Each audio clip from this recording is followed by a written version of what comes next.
Well, Laurie, how you been? It's good to see you again. Thank you so much. It's good to be with you after quite some time. It has been far too long, and so it's worth getting connected again because uh, we are both have a very, very similar goal. We might come at it slightly different, but I Yep, love the idea of being able to see things through multiple lenses, me if you too. will, Me too. And because I think, we're speaking kind of the same values and the same language to a very similar group of people, mhm. mostly married people who, want to have sex with one person overall. So, yep.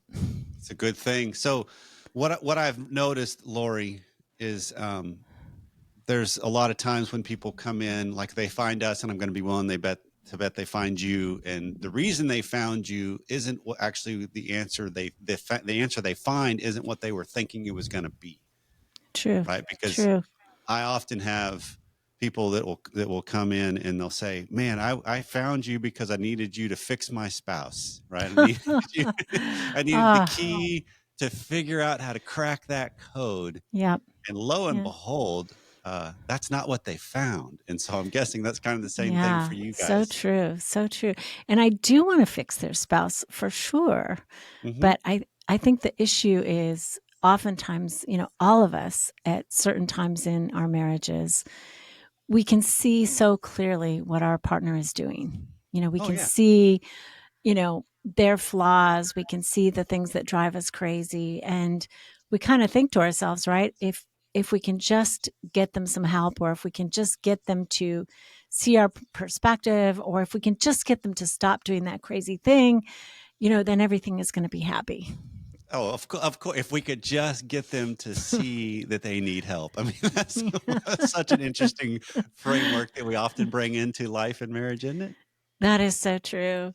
And I work from a cycle perspective. So what I see is, um, in marriage, most of the time, like, the way our partner drives us crazy, and they do drive us crazy, absolutely, kind of triggers in us a defensive mechanism, our survival mechanism. And that survival mechanism that we act out on triggers their defensive mechanism. And it becomes a looping cycle. So, Absolutely. for instance, my husband, more of a withdrawer. So when he's preoccupied or, just not as responsive as I need, there's like these little alarm bells that go off in my heart. And I'm like, okay, what's wrong? And because of the way I was raised, because of where I come from, because of my own attachment style, these bells and whistles in me say, maybe there's something wrong with us. So what do? I tap, tap, tap in, hey, is everything okay? What's going on with you? Well, if he's preoccupied about work, he'll be like, fine, I'm fine. But that short answer, does that soothe me, Corey? It's not, that's not what you're looking for on, oh, No, okay. I'll believe what you're saying to me here. that is Absolutely. not what I'm looking for. And so instead, the anxiety in me raises a little bit more. And then, what can happen over time is maybe his shorter answers, he kind of withdraws a little bit more. Maybe it's really not about us, but he's just lost in his own world. But what gets triggered in me is, oh my God, I can't reach him. Oh my God, I'm going to be abandoned. Oh, I mean, it's primitive stuff. And I have no control over what comes up in me when that happens. And none of us do. We all have sort of primitive reactions that we don't have control over that piece. We do have control in this system, but not there. Like, just the way our emotions start playing out. It's like, oh my gosh, he's going to be abandoning me. And then I start maybe being critical, like, hey, you know what? You don't come home very much and like engage with me and talk with me. And I don't really like that. And so my criticism, how does that land on him? Probably, he starts to go, man, I just can't make this girl happy, right? I can't. And he Right. starts to feel like I'm failing. And so does that inspire him to come home and want to talk to me more? Right. No. Right. The It feedback loop starts to just feedback in a whole lot of really negative ways. That's right, and so he, instead of wanting to engage more with me, he tells himself, right, I'm not I'm not making her happy. I need to close down a little bit more. So he closes down a little bit more, and that sends me into alert. Maybe I get angry the next time. You never talk to me. And of course, then, he's like, oh my gosh, this is too much. She's coming at me. His defense system says, I need to, you know, I need to go away. It's fight, flight, or freeze. And so for Right. him, it's like flight. That's Right. typically for my husband, who is sweet, but his is like, I got to get away from this. And so maybe he, goes into the garage, starts to putty around just to get away from this intensity. He's thinking, if I get away, Hmm. things will calm down. Hmm. When things are calm, we can talk rationally about the problems, right? But what does his going away do to me? You know, it Just amps escalates things me up even even more. further, right? And so this is the loop, right? One of us pursues, pushes, and it kind of seems like the person who's pursuing is looking for connection. And that is true. There are needs underneath that. And it looks like the person who's withdrawing is not looking for connection, but that's not actually true either. It's like they do want connection, but they get sort of flustered by intensity. And so they shut down. And so they both need connection. The person who is pursuing actually has kind of um, this part inside that gets preoccupied with the relationship. So even when you have good times, if you're more preoccupied, you're more of a pursuer, the good times don't fill your bucket. They don't satisfy you, and they don't feel like, okay, great, we had dinner last night and it was really wonderful. And I know my partner loves me. It's like, well, when's the next dinner? Now think Right. about this, Corey, when it's also the sexual cycle. There's an emotional cycle in couples and there's a sexual cycle. And many Right. times in heterosexual couples, it's reversed, right? The male is more preoccupied sexually. He Hmm. more initiates and pushes for sex, and she maybe shuts down. She's like, oh, I got so many things to do, or I'm not really clean, or there can be a million reasons that she doesn't feel ready for the moment, whereas he's got a body pulsing with testosterone. He's ready on a dime. It's going to take her 45 minutes to get aroused and have an orgasm. And it's Right. like, oh, I don't have time for that. And so she Right. does the same sort of thing. She shuts down.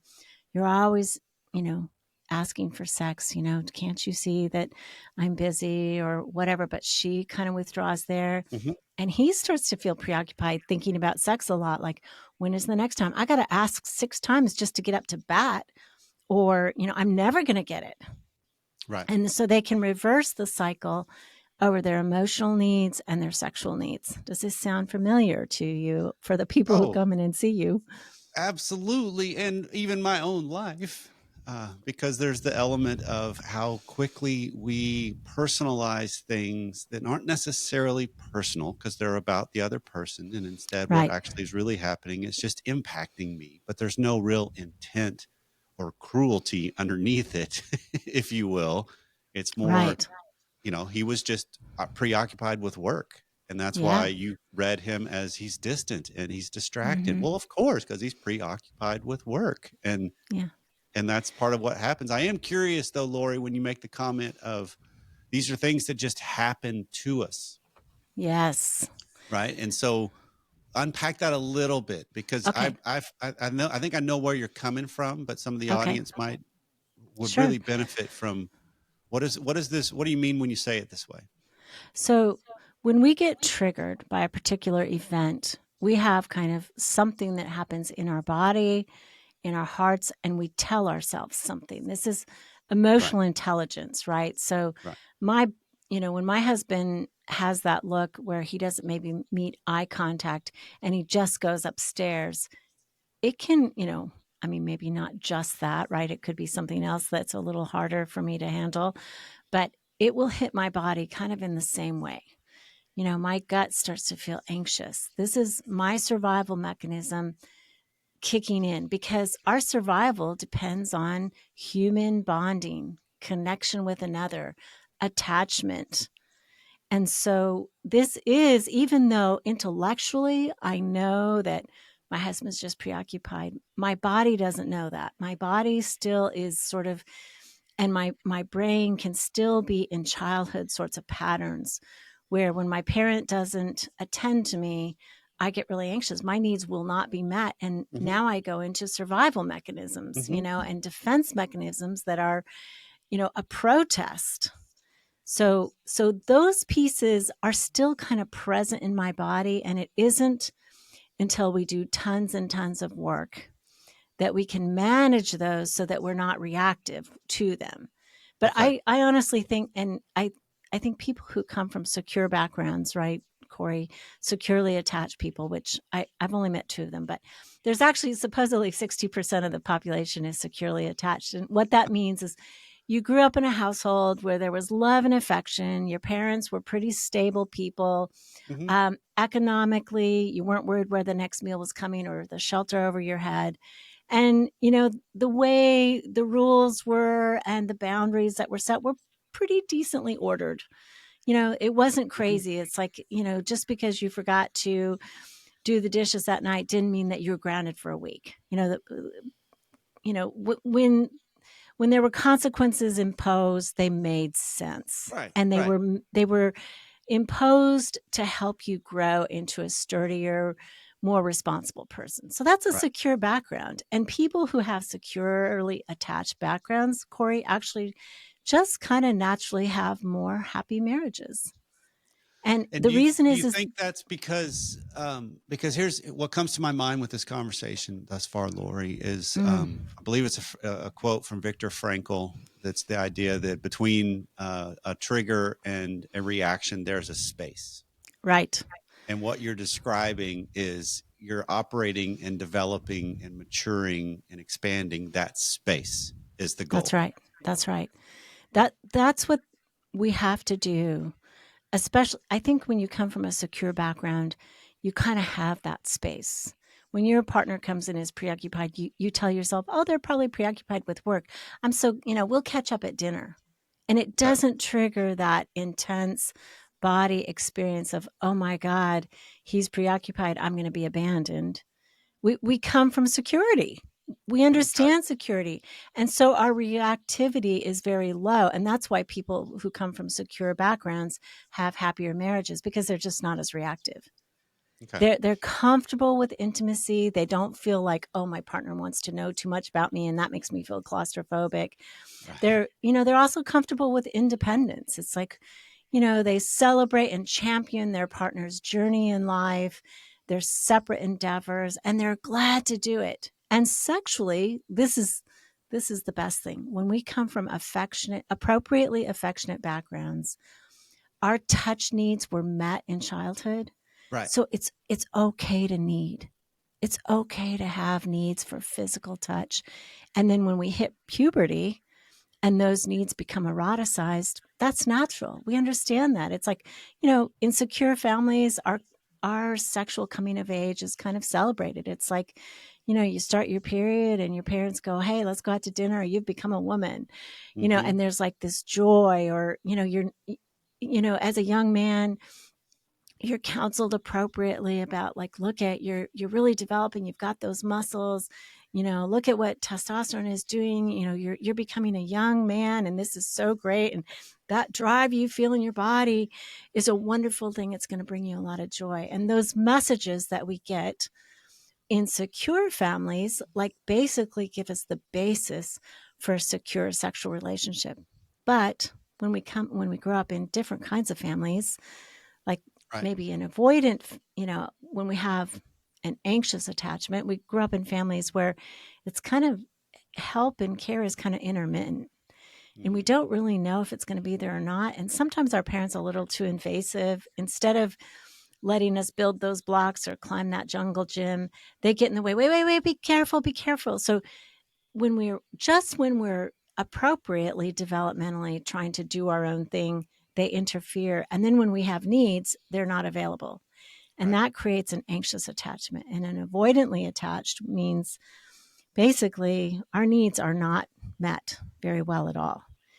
And so we grow up thinking, I have to be independent just to survive. And, our culture, right, Corey, celebrates independence, especially in Hmm. men. We tell men this is a really good thing. But then in relationship, when we need that flexibility to be interdependent, we don't know how to do that, because look at my very survival meant be independent, don't need anybody, don't tell anybody about my inner world. That's dangerous because Right. it didn't matter. So Right. I keep it all inside. And so Right. oftentimes anxiously attached people kind of marry avoidantly attached people, even when they're secure, even when they come from good backgrounds, there's Right. just a little bit of teeter totter. One's a little bit more of the other. Right. So, yeah. And that's what's so fascinating to me is we meet and fall in love with people that if I look at it objectively, they make sense, not Hmm. because they make it easy though. Right. Right. Because Right. it's going to reveal some things in me. It's going to challenge some things in me. It's going to, a Yeah. system oftentimes makes sense if you can look back at it with some Yeah. objectivity. Right. We marry someone, I think, that gives us a second chance. Like, Got it. how am I going to work out the things in my life that need working out? Yeah. Overall, I mean, So, so when you're talking about, a recognition of a pattern that you may have, what it is yeah. that triggers in you and how that Hmm. manifests itself. Because obviously, if we're talking to an audience of people that pretty much got this under wraps, because it's 60% of the population you're describing is raised fairly secure, and so their range is wider in handling these things. That Well, little moment in between trigger and response is longer. They have right. So more. what do you do when you have the Okay. smaller moment though? When you're one of those how people, how how do do you we enlarge that moment, right? I mean, first exactly? of all, what we need to do is get a hold of kind of our own natural defense style. So Okay. I'm anxiously attached, so I'm probably going to pursue, I'm going to push. And you know what? In other relationships, we do slightly other things. So this defense style is not solid for every relationship. Maybe in our work relationships, we're totally pusher, driver, pursuers, but in our emotional attach, most primarily most primarily attached relationship, we're an avoider. Okay. When the heat comes up, we shut down. Or maybe I run a company and I'm pretty even handed. I don't feel anxious, but I get to call all the shots too, right? And so, but at home, that anxiety may start up in me and I'll be, more critical, pushing a little bit Mhm. harder because of these inner needs. So, first, what we need to do is, okay, which style am I more of? Right. And which style am I more of in which cycle? So, emotionally, maybe I push. Sexually, I more withdraw. My partner, this is typical. My partner maybe pushes more sexually, but withdraws more emotionally. I will say, for all of those women out there like me, I'm actually the pursuer in both cycles. So I pursue both emotionally and sexually, and I'm married to a person who withdraws more emotionally and sexually. Fortunately, that doesn't mean being a sexual withdrawer doesn't mean you don't like sex. It also doesn't mean you're not attracted to your partner. Right. It can mean a number of things. Right. I think it can mean, oftentimes, I think um, for many women who are sexual withdrawers, there are good reasons. The primary one is they don't feel emotionally connected to their partner. But Okay. then when you think about it, then they're not very sexual. So they destabilize their male partner emotionally. He tries to get stable in the way that is most familiar to him sexually, which doesn't work. And that is a great big knot. She's getting pushed in a way that she can't Mhm. respond to because she's not connected emotionally. But her lack of being able to respond destabilizes him emotionally. Oh, my goodness. Okay, so we got to Off figure to the this races. out. Yep.